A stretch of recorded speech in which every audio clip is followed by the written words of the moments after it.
Moi, je suis Boris Edlo-Quintor, je suis guide de tourisme professionnel au Bénin, secrétaire général de l'association des guides de l'Eumée du Plateau. Et avec l'association ici, ça fait 2 ans que nous travaillons ensemble grâce à la collaboration avec GRAB Bénin. Et je crois qu'au Bénin, vous avez tellement de choses à voir, tellement de richesses où vous allez vous sentir chez vous avec la rivière Noire, la plage, la culture, la gastronomie, l'artisanat. Il y a de tout pour vous faire oublier les stress de travail et vous faire profiter les vacances. Bienvenue au Bénin, sentez-vous très bien chez vous.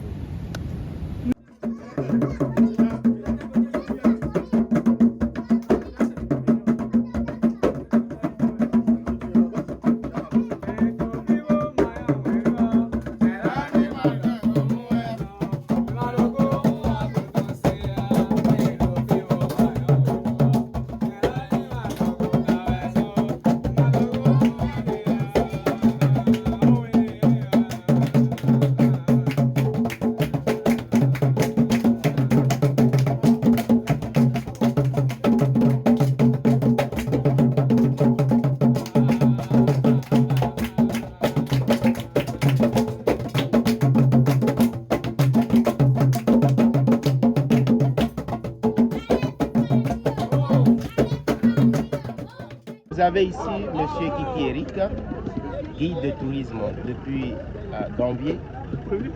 J'exerce ce métier depuis plus de 15 ans que je suis dedans. J'ai eu le privilège de faire découvrir la cité la plus de Gambier à des milliers de personnes.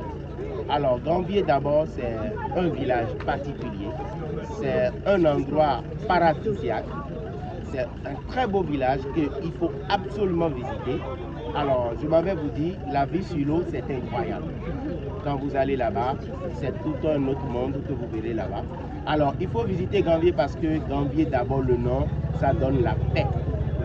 C'est un nom qui relève de la paix, de la sécurité et de la tranquillité. Alors, pour aller à Gambier, il faut absolument aller prendre une barque motorisée ou du moins une pirogue, mais de préférence une barque motorisée. Alors, vous allez regagner à Gambier plus un guide professionnel, je dis bien professionnel, et vous allez voir la vie sur l'eau. Et c'est un village qui a vu le jour depuis 1717. La population de ce village a fui de l'esclavage, la période esclavagiste, pour se retrouver là-bas. Et depuis qu'ils sont venus là-bas, ils ont retrouvé la paix, ils ont retrouvé la tranquillité, et vivent de la pêche pour se nourrir. Alors donc, c'est beau, il faut absolument visiter.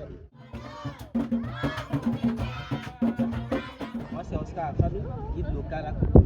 Ici, nous sommes à l'esplanade de l'Amazon. Derrière nous, nous avons le monument Amazon qui relate l'histoire des Amazones du Bénin, appelées Agoudier.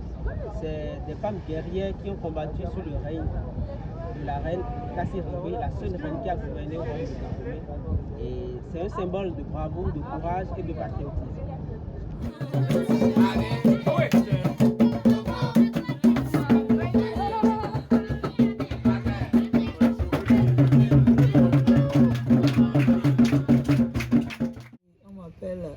Dame Agossou Andrea, j'ai 61 ans. Je suis béninoise, membre fondateur de l'association Regard du Cœur et l'intendant du centre Yétin. Voilà, pour le moment.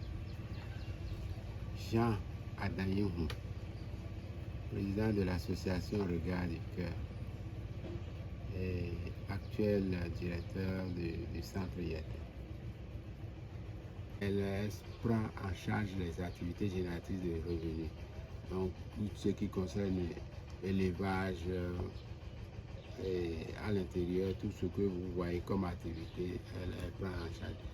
Donc, et là, moi, je m'occupe des relations extérieures, de tout ce qui concerne l'administration, mais nous complétons quand même dans les idées. Les parents nous disent qu'il faut aimer. Il faut aimer et il faut pardonner. Tout le temps, c'est ce qu'on chante dans nos oreilles. Il faut aimer et pardonner. Mais quand on est devenu un peu plus grand, nous posons la question de savoir comment on peut aimer l'autre et comment on peut pardonner. C'est dans cette idée-là que nous nous sommes dit, il faut qu'on se retrouve Parce que Jean, lui, il est enseignant, il va le dire tout à l'heure. Moi, je suis une commerçante. Et comme ça, l'idée nous est arrivée de créer une association. Parce que seul, dans son coin, on ne peut pas réussir la mission. Les actions, petites actions que nous menons, comme elle a dit, comment être au service de l'autre.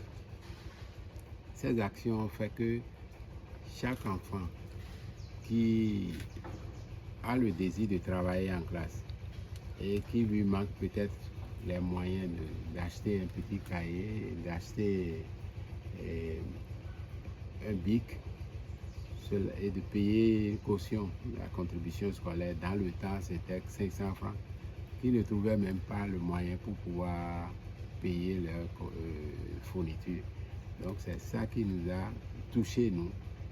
Mais pour un bic de 50 francs, et un enfant qui a envie de travailler, il ne peut pas se l'acheter. De fil en aiguille, c'est son papa, soit son papa est décédé, c'est un orphelin de père ou bien un orphelin de mère, ou bien une femme polygame où il y a des conflits conjugaux, tout ça là. Donc c'est ça qui perturbe la vie de ces enfants. Donc ils ne viennent pas à l'école. Donc le regard du cœur est créé, comme on l'a dit Jean. Nous sommes 2 fondateurs et d'autres amis. Nous formons un bureau de 8. Et c'est en évoluant que nous voyons que nous grandissons et nous avons plus de problèmes, plus d'enfants en difficulté. Et nous nous sommes dit, et si on créait un petit centre? Et c'est dans cette idée qu'on a rencontré et toujours les amis du greffe qui nous ont donné l'idée de trouver la terre. Et dans la recherche de la terre, on est venu à Francourt, là où nous sommes. Parce que notre siège se trouve dans Djara. Ce n'est pas dans la même zone. À Djara, un peu loin d'Afrancourt. Mais on est venu trouver 3 hectares qui est le don de la mairie d'Afrancourt. C'est le don de la mairie d'Afrancourt. Il nous a installés sur des clauses, sur des bases bien déterminées. Donc, tant que nous serons là à s'occuper de ces enfants, quel genre d'enfants? Les enfants orphelins. Orphelins, parce qu'il y a des orphelins heureux et des orphelins malheureux. Tout orphelin n'est pas malheureux. Donc nous occupons des enfants malheureux qui n'ont plus de repères, qui n'ont pas du tout la joie. Nous occupons aussi des enfants de la rue, les enfants abandonnés, le mariage forcé, les enfants qui ont des difficultés pour grandir, pour être épanouis. Donc quand ils se lèvent, tu sais que tu dois nettoyer ton logis, balayer et mettre ça à jour. Donc tout ce qu'ils apprennent ici du matin au lever jusqu'au soir, c'est de la vie quotidienne et ça va durer tout le temps. Et si tu ne l'apprends pas, tu deviendras paresseux. Donc c'est le savoir-faire quotidien que l'on leur essaie d'ancrer. Je crois que c'est cette expérience que nous allons mettre. Elle va expliquer le lever jusqu'au La vie à Yetin, on ne prend pas Yetin comme un lieu de travail. Si nous prenons Yetin comme un lieu de travail, ça devient lourd. Et on peut se défaire de ça par moment. Ce n'est pas pour moi seul, l'autre est là. Mais nous prenons Yetin, la vie de Yetin, comme une famille. Il a papa, maman, grand frère, grande soeur, les enfants, petits frères. Et nous les deux là, on a oublié nous-mêmes notre propre personne. Jean n'a pas de salaire à Yetin, Andrea n'a pas de salaire à Yetin. Mais tous ceux qui travaillent avec nous, les jeunes qui travaillent avec nous, ont un salaire. Et le salaire, qui peut les payer? C'est nous les 2 fondateurs. Et les partenaires ne financent pas le salaire, ils ne donnent pas de salaire. Et c'est pour cela qu'on a créé des activités, les AGR, comme les palmiers que vous voyez, le jardin, le savon, le levage, la restauration. Parce que les jeunes filles qui sont là, ils apprennent aussi l'enseignement ménager, comment faire la table, comment faire la lessive, comment faire le lit, tout ça là. Et les amuse-gueules, ce que Clémentine fait là, c'est dans leur formation. Le savon que nous utilisons, c'est dans leur formation. Parce que nous faisons du savon de chez nous, Nous faisons aussi le savon liquide. Nous faisons aussi le jardin là, c'est pour les nourrir. Et le reste, c'est à vendre. Et ça rentre dans la formation des enfants aussi. Dès qu'ils vont quitter ici, ils seront chez eux. Ils ont une petite terre. Ils peuvent, déjà, ils savent faire le jardin. Ils peuvent le faire pour se nourrir aussi. Le levage, les poulets locaux, ils peuvent le faire. Et s'ils ont les moyens, ils peuvent faire aussi les pondeuses. Ça prend un peu de moyens financiers. Donc, l'enfant qui rentre à Yetin doit sortir avec un petit savoir-faire, obligatoirement. Parce que c'est un petit temps de 3 ans. Et pour prendre le souffle. Parce que les difficultés de la vie sont toujours devant lui. Ce n'est pas que c'est parce qu'il est arrivé à Yetin que les difficultés cessent. Mais il doit avoir des âmes dans sa poche pour affronter ces difficultés-là. C'est ces âmes-là que nous donnons aux enfants ici. Tu te réveilles un peu tôt, on ne dort pas trop. Si tu veux réussir ta vie, on ne dort pas trop. Tu te réveilles un peu tôt et on l'habitue à se réveiller un peu tôt. Et quand tu te réveilles, ton lit, ta chambre, tu t'en occupes. Après ça, tu sors, tu te brosses. La cour, ta petite cour, tu mets ça propre. Ton service, tu dois savoir que tu dois aller à l'école. Ta fourniture, toc, toc, toc. On les prépare pour leur demain. C'est un peu dur. Ils peuvent voir que c'est un peu difficile. Mais dès qu'ils vont quitter ici, dans la vie, ils sont déjà rodés, ils sont déjà préparés. Ils sont préparés. Si on a une bonne mémoire, ça fait, vous faites partie du groupe 7e promotion, 7e promotion ici. Ça, si on a bonne mémoire, si les archives restent très bien figées. Donc c'était, je crois que les anciens, vos aînés, avaient connu un journaliste. Et on a expliqué comment on contacte et comment on travaille, comment on vit avec les enfants ici. Et il est retourné. Et un an après, il nous a dit que c'est parmi la première promotion là, parmi tout ce qu'il a prospecté là, que c'est ce centre-là que les amis ici ont retenu. Et on a commencé la première. C'est comme ça que ça a commencé, je crois, il y a 7 ans. Et la première expérience, nous, on les hébergeait et on fait comme c'est la routine là, l'hébergement, la restauration, les déplacements dans les centres de santé, à la police, telle qu'on a fait à votre arrivée là. C'est comme ça que ça a commencé. C'est à partir d'une prospection d'un ami qui a connu votre équipe là-bas. Le gouvernement dit ici, quand vous avez des enfants, vous devez maintenir leur santé en forme. Nous devons avoir une infirmerie, sinon une boîte à pharmacie normalement tenue. On commence par réfléchir à courir, par quels moyens obtenir un centre de santé, obtenir son agrément, comme on a obtenu l'agrément de garde d'enfants. C'est ça qui a fait. Et comme ici est du domaine, nous avons posé en son temps aux différentes équipes qui arrivent là, la mise en place d'une infirmerie, un dispensaire.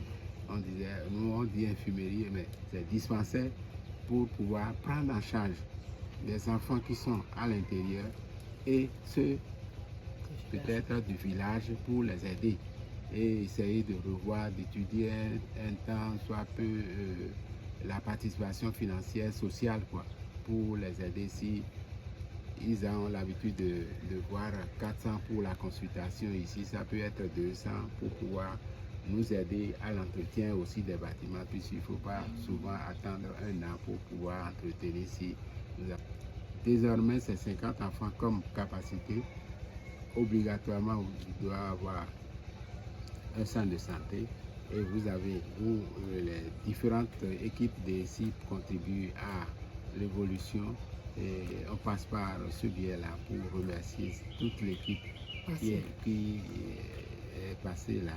et a contribué à ce que nous voyons. C'était du vide là. Les tout premiers ici, on avait vu, et ils se sont échinés, ils ont creusé, ils ont dessouché des arbres là. Petit point que j'ai oublié. Oui, il y a un petit point que tu as oublié, que ici, chaque année, depuis la première promotion jusqu'à la 7e promotion, c'est que l'équipe ici n'est pas seulement à Yetin.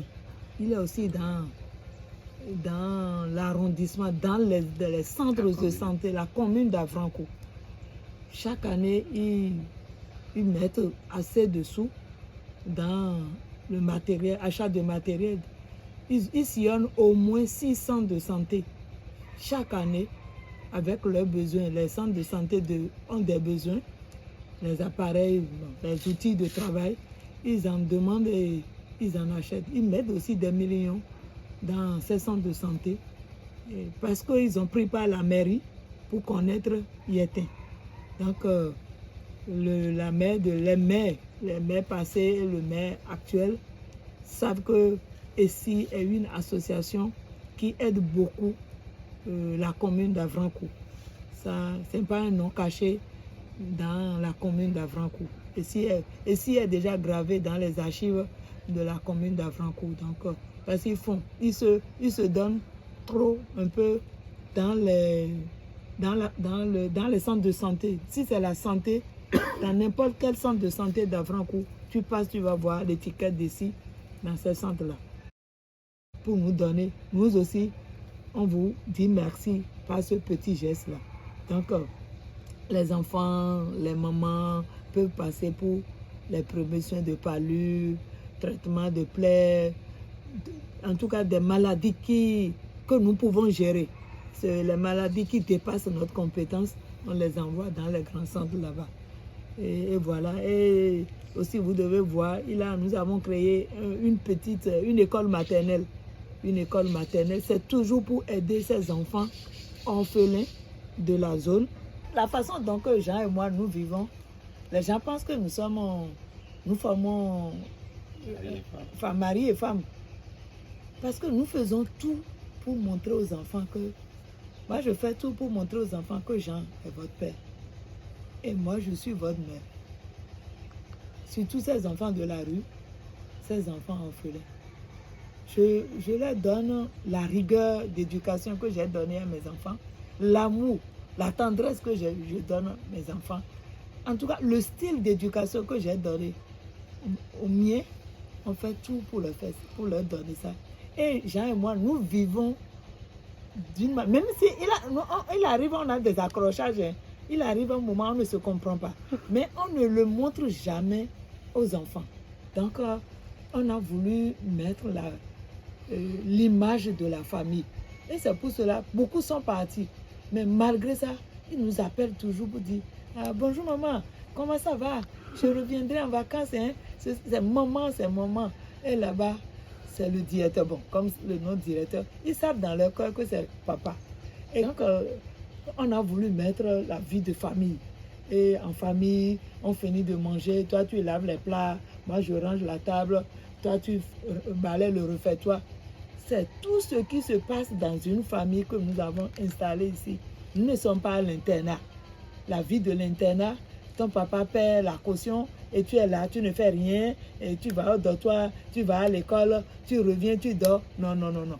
Ça ne découpe pas l'enfant à la vie professionnelle. Ça ne découpe pas l'enfant. Donc, nous, on s'est dépouillé de notre âge et on se met dans leur peau pour faire une vie d'enfant avec une vie de famille avec eux. Donc, voilà un peu l'image qu'on a implantée dans notre tête et on les a implanté ça. Vivre ensemble, il faut avoir des règles universelles, de l'amour universel. Donc, c'est sur ces bases-là que nous cheminons. Tu ne dois pas embêter ton frère, le jeune frère doit respecter l'aîné, l'aîné doit respecter aussi le jeune frère.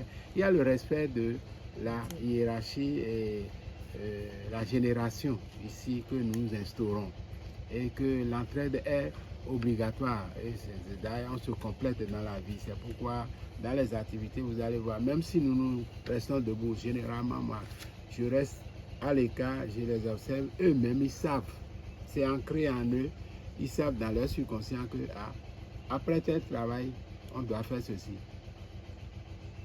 Tout est ordonné, programmé. Et ils savent, même s'ils jouent, s'ils sont emportés par le jeu jusqu'à un moment donné, ils savent qu'il y a une activité qui les attend. Une activité qui les attend. Donc quand ils finissent, ils doivent aller faire ça là. Sinon, ça va jouer sur la journée de demain, ou bien ceux qui doivent, après le repas, si vous mangez tardivement, des enfants, une équipe attend déjà de laver les assiettes, ainsi de suite. Et il y a une équipe qui essaiera de ranger aussi. Donc, c'est faire un travail de continuité, une continuité et une vie de famille. Et quand on fait comme un peu les fourmis, l'image de la fourmi, nous faisons. Vous voyez comment la fourmi, comment ils s'organisent pour pouvoir mener leur vie. C'est ça que nous avons instauré, ancré en ces enfants. Qu'on appelle après Yété. S'il a son diplôme de menuiserie, son diplôme de mécanique, de coiffure, il faut qu'on l'installe. Il faut que les fondés du regard du cœur l'installent. Donc il lui faut une boutique, il lui faut du matériel comme la machine. Il faut qu'on installe l'enfant. L'enfant installé, l'enfant qui a déjà 22 ans, qu'on installe. Il était un enfant de la rue, il n'a pas pu retrouver ses parents. Et on l'installe avec ses machines, il va s'en sortir. Et c'est à lui maintenant, quand il aura 25 ans, 27 ans, 30 ans, il peut commencer à rechercher ses repères maintenant. Mais il faut qu'on l'installe d'abord. C'est encore un souci pour nous. On n'a pas fini de parler de ces petits frères qui sont ici et lui est là. Mais on ne doit pas le libérer et le laisser dans la nature comme ça. Donc on n'a rien fait. On n'a rien fait sur lui. Il faut qu'on l'installe. Donc nous avons ce souci. Si on peut trouver des partenaires qui peuvent nous aider dans ce volet, après Yété. C'est un volet, on dit après Yété. C'est l'installation de l'enfant. Donc il y a ça là qu'on y pense. Ouais. Ceux-là qui sont peut-être menuisiers ou mécaniciens vont aider leurs frères qui sont encore derrière, qui sont encore ici dans la structure. Donc, eux, ils peuvent, au lieu d'aller remettre à un autre patron, eux maintenant, ils vont assurer la formation de leurs petits frères. Donc, ça fait une chaîne. Quand eux, ils sont libérés et installés, ils vont aider encore leurs petits frères qui vont venir. C'est ça que nous allons continuer cette chaîne-là.